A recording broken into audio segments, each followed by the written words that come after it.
Bonjour, je suis Catherine Marquez, responsable du marketing et de la communication chez Inflexis et aujourd'hui je suis avec Nelly Privat qui est responsable de la relation client chez Inflexis et Mathieu Vigne qui est développeur mobile chez Inflexis et qui est Tech Lead TMA, Tierce Maintenance Applicative.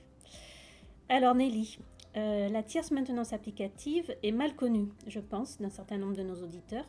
Pourrais-tu nous expliquer de quoi il s'agit ? Oui, bien sûr. En fonction de leurs enjeux, les entreprises peuvent choisir de réaliser la maintenance de leur application mobile en interne ou de la confier à un tiers. Dans ce cas, c'est ce qu'on appelle la tierce maintenance applicative ou TMA. Le but de la TMA est de garder l'application en bonnes conditions opérationnelles, c'est-à-dire de garantir sa maintenabilité et sa fiabilité dans le temps pour pouvoir continuer de satisfaire les utilisateurs. Cette prestation s'appuie sur un contrat qui inclut en général la maintenance corrective, la maintenance adaptative et la maintenance évolutive. Je vous expliquerai par la suite leurs différences.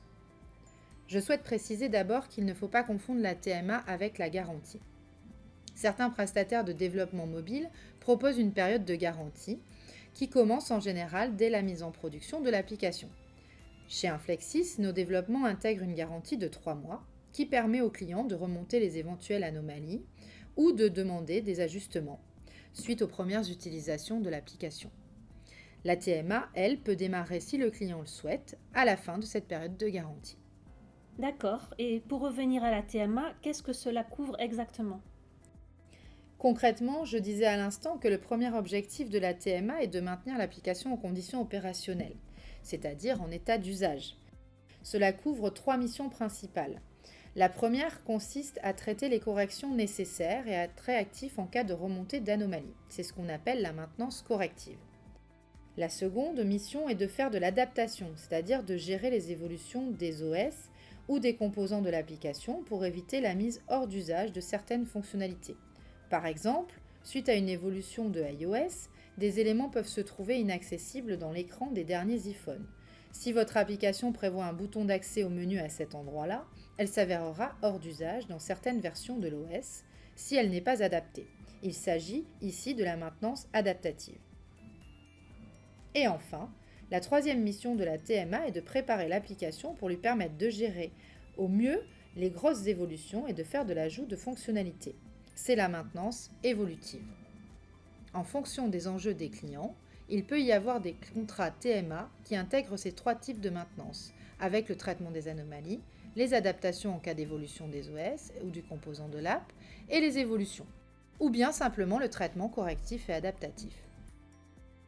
Il faut bien comprendre cependant que l'objectif de la TMA, au-delà de réagir, c'est de faire du préventif. C'est ce qu'on appelle l'amélioration continue et la prévention technique. Il s'agit de surveiller les usages et bonnes pratiques en développement, de faire de la veille pour anticiper d'éventuelles problématiques, pour planifier des ajustements plutôt que d'être dans la réaction. Cela permet d'émettre des préconisations d'ajustement de la roadmap et d'optimisation de l'expérience. Alors, concrètement, peux-tu nous donner quelques exemples d'actions que l'on peut mener dans le cadre de la TMA ? Tout à fait. Pour les applications que l'on gère, on fait par exemple de la mise en place de monitoring, du suivi Crashlytics, de la veille. Tout l'enjeu est de pouvoir au maximum anticiper ou dans le pire scénario de réagir au plus vite, voire d'identifier un bug avant même qu'il soit signalé par un utilisateur. Cela s'accompagne de phases de tests récurrents ou préventifs et cela nous permet d'alimenter nos préconisations clients. Par exemple, l'année dernière, on a lancé un groupe de travail sur la gestion des consentements. Cela concerne les applications hybrides et natives. On a pu orienter nos clients et leur proposer la mise en place d'une solution adaptée à leur contexte et en tenant compte de leurs contraintes, qu'elles soient budgétaires, deadline ou autres. Et dernièrement, suite à la loi de résiliation en 3 clics, qui concerne notamment les assurances, nous avons identifié les clients concernés et pris contact avec eux pour émettre des recommandations. D'accord, alors maintenant, comment la TMA se met-elle en place et comment est-elle organisée ? Alors tout d'abord, lorsqu'on est sollicité par un client pour reprendre la gestion d'une application dans le cadre d'un contrat de TMA, la plupart du temps, on commence par un audit. Cela nous permet d'établir en toute transparence un état des lieux et un bilan de l'application et de préciser la roadmap nécessaire pour stabiliser et offrir un bon niveau de service. On peut également préconiser des leviers d'optimisation de l'expérience avec un regard UX/UI. Cet audit permet au client d'avoir une lecture claire de l'investissement minimal qu'il doit faire en termes de charges de développement. Bien sûr, les choix et la priorisation des travaux sont co-construits et définis avec le client. Une organisation spécifique est mise en place pour s'occuper des différentes applications que nous gérons, de façon à être plus réactifs. Nous utilisons des outils de gestion de demande et de bug tracking. Pour échanger efficacement, on utilise une messagerie instantanée. On travaille avec des outils d'intégration continue, de test, de validation. On s'appuie également sur un cérémonial basé sur l'agilité qui nous permet de faire du cadrage régulier, de prioriser les différentes interventions en fonction du niveau de criticité et aussi de faire ce que l'on appelle des rétrospectives afin de discuter en équipe de ce qui pourrait être amélioré dans nos pratiques dans le cadre de notre démarche d'amélioration continue. Pour mener à bien sa mission, l'équipe est constituée d'experts multicompétences qui capitalisent sur de nombreuses années d'expérience en matière de développement mobile. C'est une équipe composée de profils techniques et fonctionnels complémentaires, référents techniques, experts de chaque OS, designers, chefs de projet, qualiticiens. Et bien sûr, plusieurs développeurs sont en capacité d'intervenir sur chaque application, ce qui sécurise et permet d'intervenir même en période de congé. En complément, je tenais à ajouter que la TMA fonctionne sur la base de la confiance, avec une communication régulière et transparente avec le client. Cela nous permet d'échanger sur ses enjeux et sa roadmap. Merci Nelly pour ces précisions. Passons maintenant à la mise en pratique.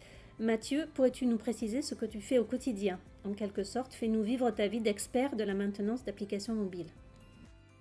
Oui, je vais vous expliquer tout ça. Donc, ce que je fais de mes journées, la plupart du temps, c'est de l'amélioration continue sur des applications. Je fais de la maintenance d'applications pour la correction d'anomalies qui sont survenues sur les applications disponibles sur les stores. Et ensuite de l'évolution, donc des développements d'évolution pour ces mêmes applications et de l'intégration continue. D'accord. Mais pour être concret, est-ce que tu as un exemple de ce que tu fais pour un client en particulier? Alors oui, on a un client qui s'appelle Veracash qui propose des comptes en ligne adossés à des métaux précieux. On a commencé à travailler avec eux il y a 3 ans et ils nous ont confié la gestion de leur application mobile suite à une audit qu'on avait fait, une audit de code qu'on avait fait pour eux. L'une des premières choses qu'on fait avec eux, c'est de traiter les demandes d'évolution. Donc c'est principalement l'ajout de fonctionnalités ou des évolutions de l'application suite à des changements de web service chez eux. Et ensuite, on est beaucoup sur des actions de prévention technique, c'est-à-dire l'amélioration continue. En fait, on va vérifier si les stores de Google et d'Apple n'ont pas des nouvelles recommandations ou des nouvelles législations qu'il faudrait qu'on mette en place pour les applications.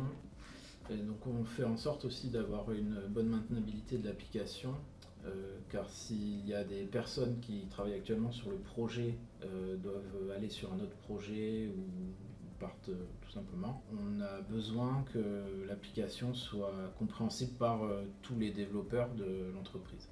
Et ensuite on fait aussi une partie d'amélioration continue pour Veracash, une chose que les clients la plupart du temps ne voient pas en fait.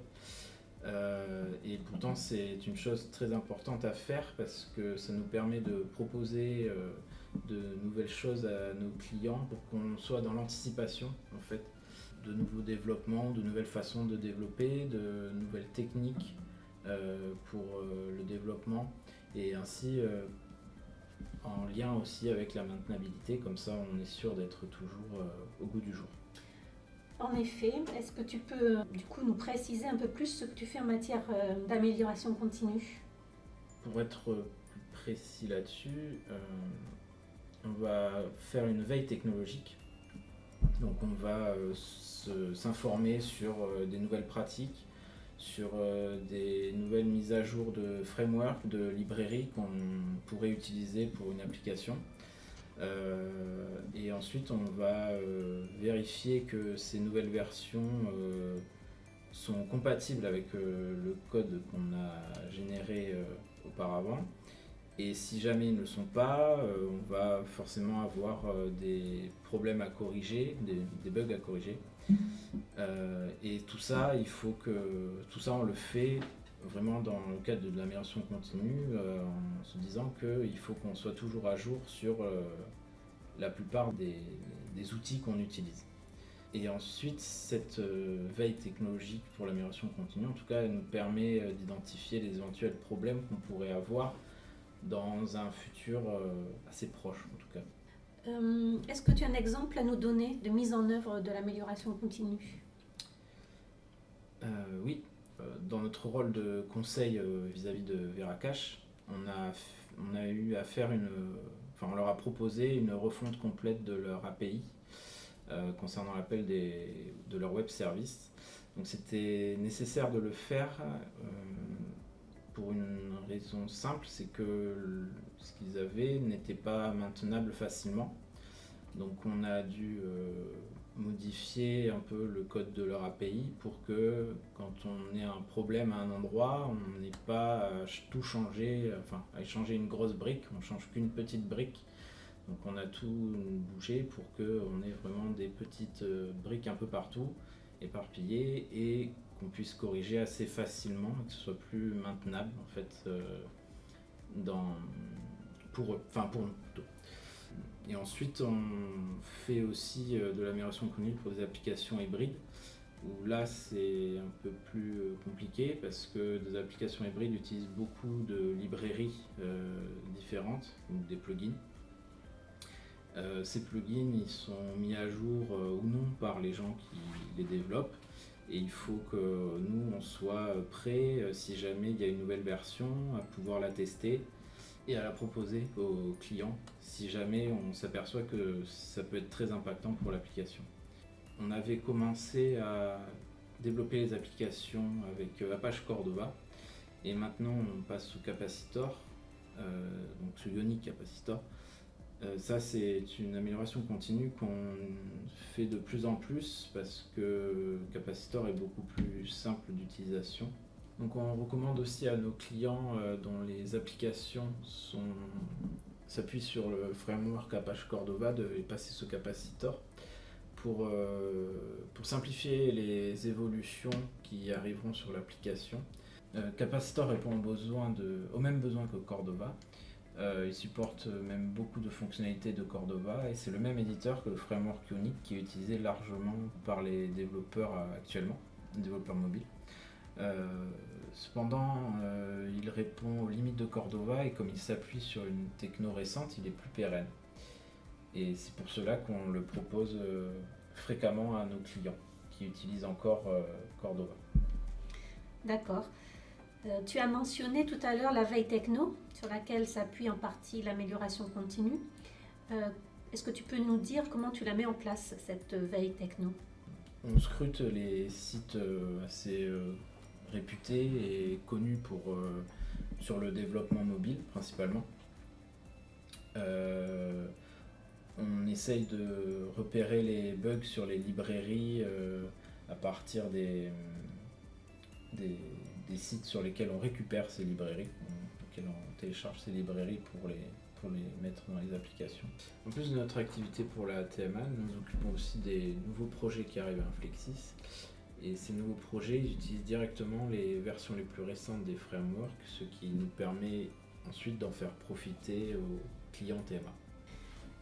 Tu as aussi parlé d'intégration continue.